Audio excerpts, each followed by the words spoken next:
అన్నా అన్నా ఓ కథ చెప్పన్నా. అయ్యో గుడ్డి నాయన, నీకేం కథ చెప్పమంటావురా? నీవు పుట్టుకతోనే గుడ్డివాడివి, ఏమి చూడలేదు. నేను కథ చెప్పినా నీకేం అర్థమవుతుందిరా? అర్థమవుతుందిలే అన్నా, చెప్పన్నా. సర్లే కూర్చో. మరేమో ఒక హంస ఉందంట అన్నా.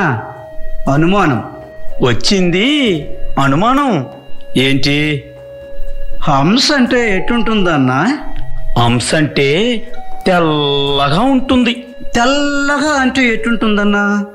నీకెలా చెప్పేదిరా? కొత్త గోడకు సున్నం కొడితే ఎట్లుంటుందిరా? కొత్త గోడకు సున్నం కొడితే ఎట్లుంటుందన్నా? అబ్బా, ఎలా చెప్పేదిరా బాబు. ఇటురా గోడ దగ్గరకు, చూపిస్తా. నీ చెయ్యి ఇట్లా చాపి గోడను తడిమి చూడు. అర్థమైందన్నా. ఏం అర్థమైందిరా?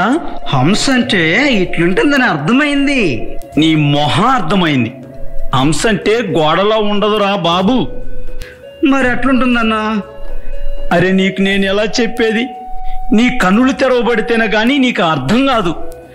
ఆహా, నా కన్నులు తెరవబడాలా? అవునరా. కనులు తెరుమయ్యా, నా కనులు తెరుమయ్యా, యేసయ్యా కనులు తెరుమయ్యా. చూచుచున్నానను కొంటిని గాని, చూచుచున్నానను కొంటిని గాని, చూడకనే అంధుడనైతిని. నీ మహిమను చూడక అంధుడనైతిని, అంధుడనైతిని. కనులు తెరుమయ్యా.